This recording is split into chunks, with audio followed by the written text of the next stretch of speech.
Welcome back to the table, friends. I'm your humble host, GreyDMs. With me, as always, is Owen. Hello. Owen, what do you bring to the table today?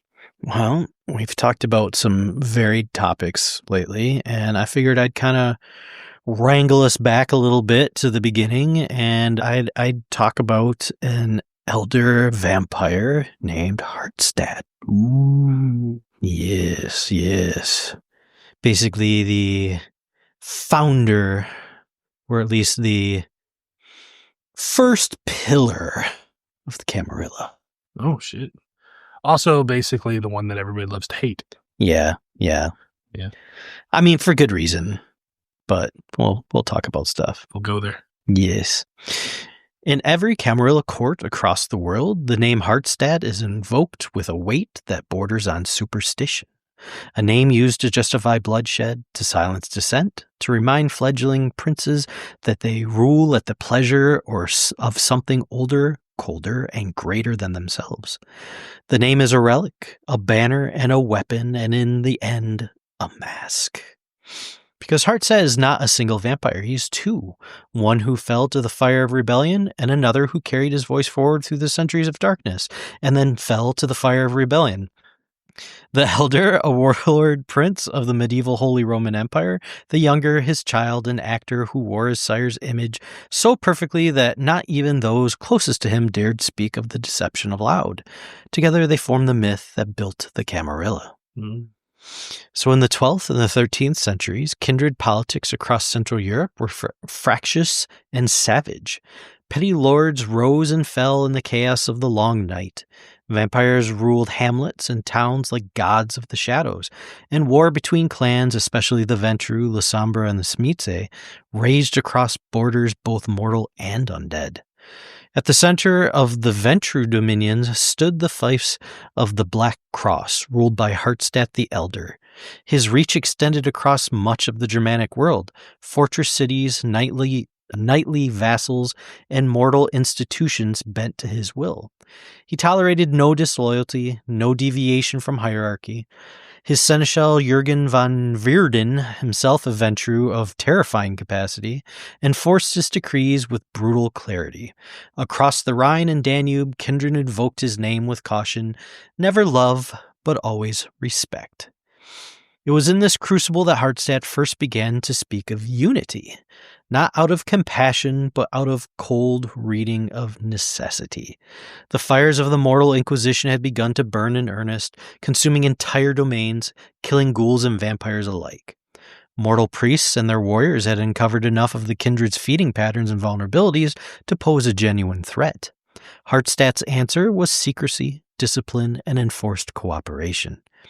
He proposed to fellow princes a new doctrine, that the kindred must govern themselves through common law, in mutual defense, and hidden from mortal eyes. The suggestion was met with skepticism and arrogance. The elders of Europe were unused to being told what to do, and the thought of submitting to a unified authority, even one made from their own ranks, was alien to the medieval blood. Hardestadt did not wait for consensus. He began assembling allies, like Mirlinda of Clan Tremere, Raphael de Corazon of the Toreador, and other named ancients. Together, they convened secret councils in Vienna and other hidden sanctuaries, drafting what would become the ideological foundation for a unified kindred society. These meetings laid the first brick of what would one day be the Camarilla. But even as he preached structure, Hardestadt ruled through fear. His own territories were governed with an iron fist, and his disdain for younger vampires was legendary. Neonates were expendable, anarchs were garbage, disobedience, even in the name of philosophy, was treason. His enemies described him as a tyrant cloaked in order, a kindred who mistook domination for justice. Among those enemies was a vampire once known as Patricia of Bolingbroke, a Bruja, a firebrand, and the one who would strike the first blow of rebellion. Patricia had once served in Hardestadt's domain. Some say she was his ghoul's child. Others claim she was simply one more pawn caught in the web of Ventru power. Whatever the truth, by the end of the 14th century, she had taken a new name, Tyler. She had also taken a cause. Tyler believed the elder class of vampires had betrayed their purpose, caring more for their titles and feeding rights than for survival of kindred as a whole. She began to speak publicly, to organize, and to act. In 1395, Tyler led a calculated assault on Hardestadt's Haven and the Black Cross. Reports from the time are confused, contradictory, and censored, but one detail remains consistent across every retelling. Tyler diablerized Hardestadt the Elder. In a single night, the would-be architect of vampire order was devoured by the rage of a neonate revolutionary. Across Europe, reactions were immediate and violent. Ventrue princes closed their gates, Bruja domains celebrated, some Toreador murmured sympathy. Smice lords, hearing the news, laughed and raised goblets. And the Voivode, they said, it is what the Ventrue deserve. But not everyone believed the tale. In the months that followed, letters bearing Hardestadt's name arrived at courts. Archons delivered orders. The elder's voice was heard, slightly changed, slightly colder, but unmistakable. The truth was buried in the shadows. The mask had already been lifted and then replaced. Hardestadt the Younger had been his sire's trusted child and closest confidant. Some say he was groomed to inherit the fiefs. Others believe he was a disappointment, a schemer whose true value was his silence. Whatever he had been, he became something new. The Younger stepped into the elder's role without hesitation. His demeanor shifted, his voice altered, his own ambitions disappeared beneath the role he now performed. He claimed his sire had survived the attack. He answered correspondence. He dispatched archons in the name of the founder. Servants who had seen the truth disappeared or were quietly replaced. Even other founders played along. Merlinda and Raphael and others had invested too much in the project to let a death undo it. And so the world believed. The elder had survived. The Camarilla had not lost its spine. In truth, it had gained something more dangerous, a myth. With the fiction of continuity intact, the Younger continued his sire's work. The secret meeting among the would-be founders intensified. The Tremere, eager to secure legitimacy, became aggressive allies. The Toreador, haunted by the cultural memory of Carthage, saw in Hardestadt a bulwark against chaos. Even the Malkavians, whose reasons were their own, let support. These meetings gave shape to what would become known as the Six Traditions, tenets that would define the kindred condition, the right of progeny, the sanctity of domain, the secrecy of the masquerade, each forged through compromise, each enforced by fear and custom. But it was not enough to write the law, someone had to enforce it. Hardestadt and his circle devised a new structure, the Justicars, each one empowered to act above princes, below them archons, roaming agents who ensured that Camarilla justice reached even the most arrogant domain. No longer would praxis, the right to rule, be a matter of mere strength. Now it would be recognized law, a fiction of legitimacy enforced by those with the power to make it true. It was the Younger's finest performance. No longer merely a prince, Hardestadt had become the very language of authority. In 1493, the war with the Anarchs formally ended. The Convention of Thorns, held in the ruins of a chapel in England, brought together elders, rebels, and neutral parties in a last desperate attempt to avoid a second Inquisition. Centuries of blood had nearly exposed the kindred to the mortal world entirely. The founders believed there could be no further delay. The Anarch leaders came reluctantly. Some brought weapons, others brought final demands. Hardestadt, now fully entrenched in the mask of his sire, stood as a central figure in the negotiations. His words were not conciliatory, they were commanding. He did not beg the Anarchs to join the new order, he warned them what would happen if they did not. But deals were struck, guarantees were given. The Anarchs would be allowed to keep certain freedoms, certain holdings, provided they obeyed the traditions and ceased open war. The most extreme dissidents, those who would never submit, departed in silence. Many would later become the Sabbat. The rest were folded into the newborn Camarilla. The war had ended. The project had begun. In the nights that followed Thorns, the Camarilla rose like scaffolding around the bones of a broken age. Cities were claimed, domains carved. Praxis was no longer something seized by force, but it was acknowledged. It was recorded. codified. The Six Traditions, once a desperate compromise, whispered between ancient rivals, hardened into doctrine. And looming behind every oath, every judgment, every court assembled beneath the moon was Hardestadt. His name became scripture. His appearance at the Thorns, a carefully staged performance, became legend. His words were cited in matters of law, echoed in letters of Justicars, and quoted before executions as justification for blood. But the truth sat quietly behind the curtain. It was the younger who bore the weight of the fiction.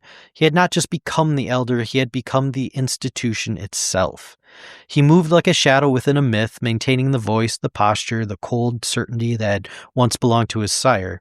He swallowed his own ambitions to keep the mask unbroken. He vanished into the role so completely over time, he even might have forgotten where the mask ended and the man began. But no lie endures alone. He built a network of co-conspirators, powerful elders who knew the truth and chose silence. Tremere Magi, ever pragmatic, guarded his secret in exchange for a seat at the table of legitimacy. Toreador patrons of order and beauty embraced the fiction like theater, better a staged piece than another century of carnage. Even some among the La Sombra, watching from the edges, admitted that while they despised the pretense, the outcome had undeniable elegance. And so the illusion held. Court after court was built on it. Traditions were enforced because of it. The masquerade, the great lie meant to shield the kindred from mortals, was mirrored by the greater lie that held the kindred together. The younger disappeared into that lie, and the lie worked. In time, even the younger faded from view. There were no more appearances at conclaves, no more orations from the throne. The image of Hardestadt, once so imposing, so deliberate, became an echo. He existed now in proclamations, in verdicts, in sealed letters that bore no signature, only his seal. To the kindred of the Camarilla, that was enough. He had become what he always claimed to be, not a vampire, not a man, but a principle, a fixture of the sex architecture. His name no longer needed a face. It was legitimacy incarnate. But someone had to act while the founder withdrew. Someone had to move the pieces. That someone was Jan Pietzun. Embraced in the early 1700s, Jan was molded for a different age. He didn't speak the language of barons and crusades. He spoke in contracts, asset portfolios, and political leverage. Elegant, fluent, impeccably dressed in both mortal and immortal courts, he understood finance as warfare and boons as currency, and where Hardestadt had once ruled with iron law, Jan managed with quiet inevitability. He served as archon, then advisor, then without ever taking a formal title, the hand that moved the venture's inner circle. He never claimed the name Hardestadt. He didn't have to.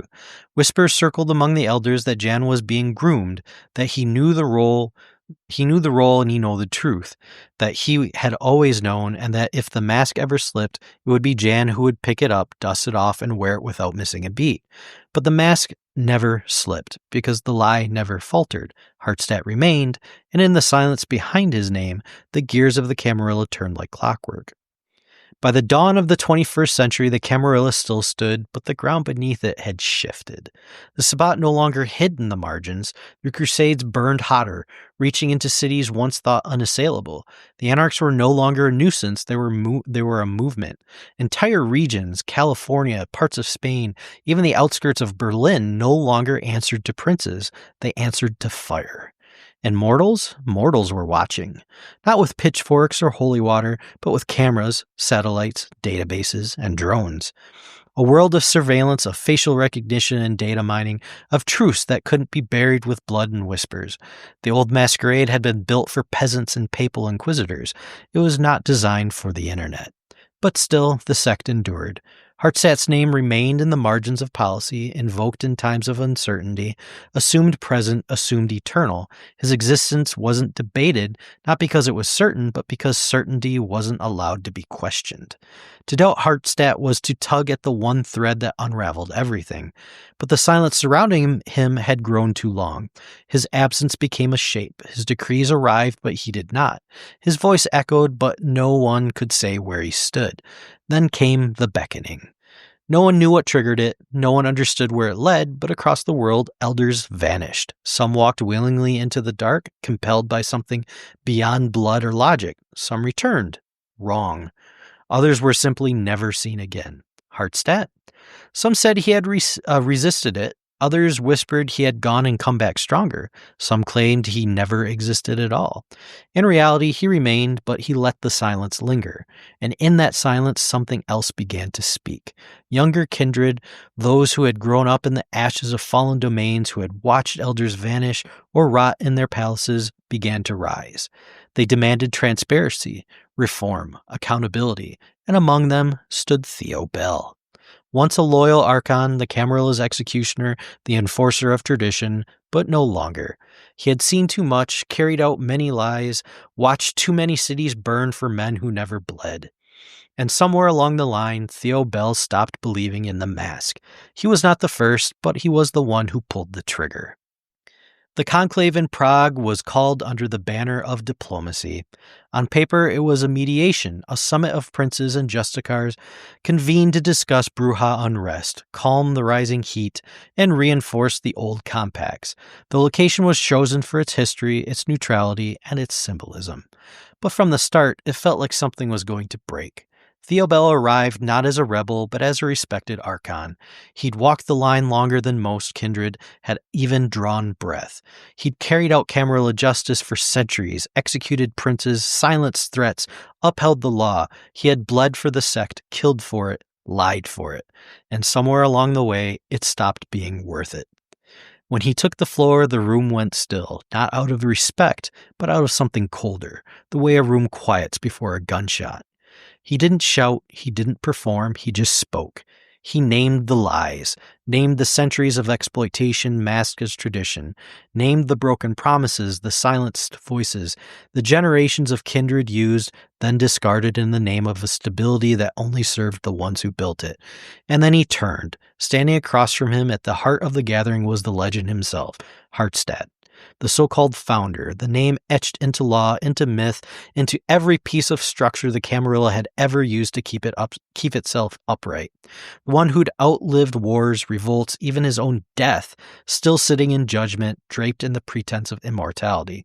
Theo raised his voice just once more, and then he raised his weapon. No trial, no permission, no final words. Just a dragon's breast shell, center mass. Some say it struck the chest, others swear it was a perfect shot to the face. The blast tore through the silence and through the fiction the sect had worn for 600 years. Hardestadt fell. The mask cracked. The room did not erupt in war. It exhaled, as if the lie had been holding its breath this whole time. Some screamed, some fled, some simply stared at the ash where the founder had been, unable to move. The Brujas stood, and then they walked. Not in chaos, not in frenzy. Indecision.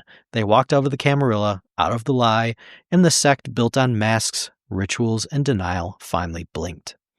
Hardestadt's death didn't kill the Camarilla. It staggered, it bled, it shrank in on itself like a wounded animal, meaner, more brittle, more paranoid, but it lived. The corpse of the founder was quickly swept away, buried beneath titles, and replaced with silence. No proclamations, no mourning, no war of succession, just the sudden absence of a myth the sect had leaned on for too long. And in that absence, something stranger took root. Hardestadt became a warning, a memory wrapped in ritual, a ghost who's haunted the very halls he helped build. Now when his name is spoken, it no longer inspires certainty. It draws out something colder. Princes cite his decrees when they want obedience, but their voices waver. Rebels invoke his hypocrisies to justify their resistance. Justicars invoke his vision, but not in his face. He lingers in the margins of every court document, every conclave edict, every whispered tradition passed from sire to child. Not a ruler, not a martyr, something older than both. A tyrant who brought order, a lie that brought peace, a mask that lasted longer than the face beneath it. And though his name may one day be struck from the rolls, his architecture endures. Every kindred who fears discovery, every prince who claims praxis, every court that kneels before a justicar's verdict, they are still playing in Hardestadt's house, by Hardestadt's rules, under Hardestadt's shadow. And the masquerade, the grand lie that binds them all, is his final masterpiece. Interesting as fuck. Yeah, I know the history of Paul Atreides is pretty interesting. So let's talk about Dune. It's pretty.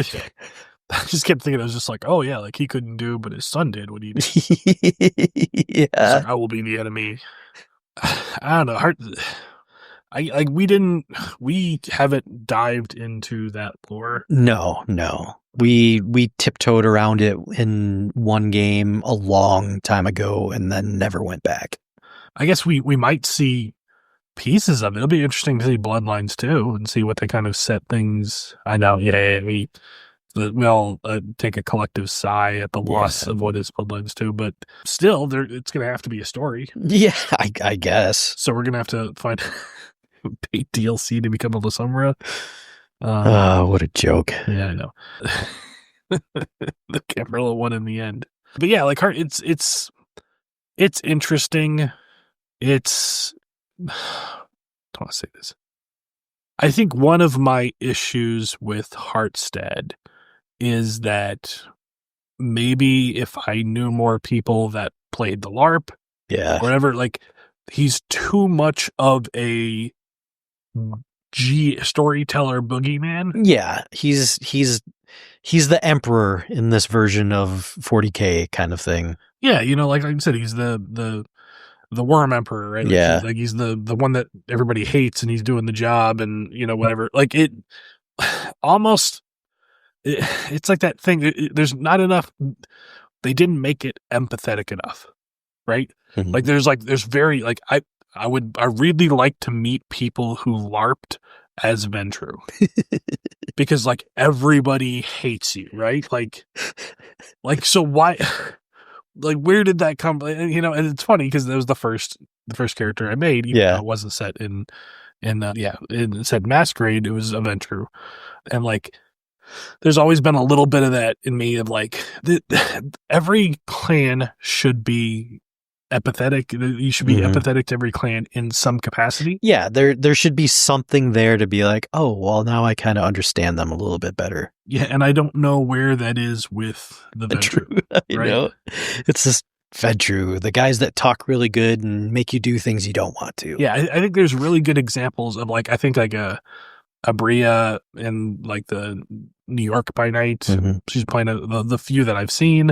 She plays a Ventru, and she's kind of, I think that's a really good take on it. I think we've played Ventru in our games, a lot. And there's a thing with like power always corrupts, absolute power corrupts absolutely, where like the core of the Ventru class really is that they believe that they're the leaders. They're the leaders, but like their belief comes from not even like, it's a divine mandate that we're leaders, but so much as like we were bred to be. Yeah. Like we have, that's our purpose. We have to. It's like Princess Donut. She's got a pedigree. Princess Donut is Princess Donut de Chonk. You got to lead. So like there's that thing where like I want to see them played as people who like when they step into the role, they are doing it well. And then the corruption comes inevitably. As opposed to people who step into the role already corrupted and just corrupt. Yeah. And like I said, Hardestadt, just this mythic, and like there's like when you get exposed to that, you're like, yeah, the dude died, and then his chowler took over and said it was him. And you're like, but everybody heard that he died. Yeah. So it was just a lie that went on for. And the lie was known and covered up. So I want to hear about Tyler. Yeah. One day waking up in the Chicago airport that she lives in now, if I'm keeping track of things, and suddenly start telling everybody she's Hardestadt. That would be something. Like after 1,000 years or whatever, just like, Hardestadt's back. Everybody's like, what? What? What do you mean? And in the body of an ancient brewer? Cool. This is problematic. I don't know. Those are all stories I'd like to read. I'd like to, read or hear about, where you have a situation like that, or it's just like Tremere showed back up.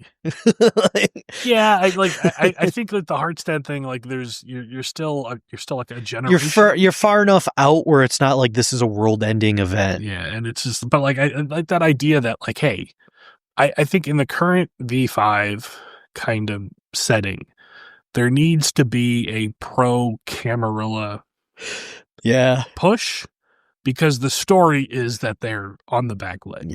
Yeah. And even though the Sabbat is like kind of out of the picture for a while, because of like the beckoning and the Right. chat and all that stuff like that. And the anarchs are, but like the natural inclination is going to be for the anarchs to steal more and more control, over and over and over again. And this, like the Camarilla is built upon this illusion of control, like you said, this illusion of like this lie of this is the best way, control is here. So it needs to have some pillars that operate in that way. Success stories, like it needs to have those things, not just like the thing can't be 100% crap. No, it can't, or else it should have fallen apart already. Yeah, and like a good lie has to have truth in it. So the Camarilla has to have a lot of truth in it. And the old version, I felt that was the thing, right? They're like, literally, we are the thing that separates us from the Inquisition, follow the mandates. But every time people try to do it, it becomes corrupted. Yeah. But no, it would be really cool if Tyler, Patricia just did what you said, but even put it from a perspective of it's just like, well, it isn't Hardestadt at all. It's Patricia, it's Tyler, but they know everything. They diablerized him. They have all of that. They see what's happening and they're just like, this could result in the end of all of us.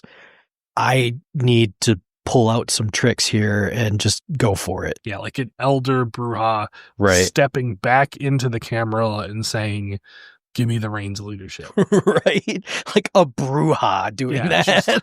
Because then you're like, whoa, now there's a lot of confusion. The anarchs, there's a lot of like complications. Could you imagine if they like they recreate their domain or something like that, and it's just like, oh, this is going to be the new, major city, the capital of the Camarilla. What are you going to call it?